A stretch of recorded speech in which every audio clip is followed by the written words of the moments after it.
नमस्कार, मी आचल न्यूज अनकटमध्ये आपलं स्वागत. पावत्याच्या ठळक घडामोडी. नाशकात मोदींच्या रोड शोला नागरिकांचा उत्स्फूर्त प्रतिसाद. रोड शोला एकनाथ शिंदे, फडणवीस, अजित पवार यांची उपस्थिती.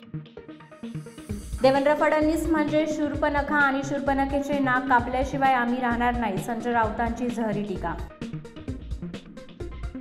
मुंबईत 20 जानेवारीला 30 कोटी मराठा बांधव धडकणार, मनोज जरांगेंची माहिती. अटल सेतूच्या उद्घाटनावर ठाकरे गटाच्या आमदार खासदारांचा बहिष्कार, ऐनवेळी दिले निमंत्रण दिल्याचा आरोप. मोदींना लोकसभा जिंकण्याचा विश्वास नसल्यानेच राम मंदिर उद्घाटनाचा घाट, मुख्यमंत्री सिद्धरामय्या यांची टीका. अमित शहा यांच्या उपस्थितीत गांधीनगर इथं सुरू असलेल्या व्हायब्रंट गुजरात शिखर परिषदेचा समारोप होणार.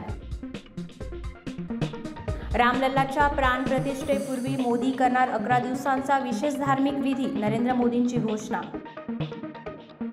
विधिवत प्राणप्रतिष्ठा न झाल्यास मूर्तीमध्ये भूतप्रेतांचा वास, शंकराचार्य स्वामी सरस्वतींचा राम मंदिर उद्घाटनावर आक्षेप.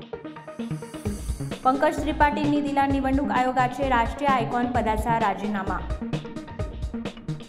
आणि रिधम सागवानची भारतासाठी ऐतिहासिक व विक्रमी कामगिरी, महिलांच्या 25 मीटर पिस्तूल या प्रकारात ब्रॉन्झ पदक. धन्यवाद.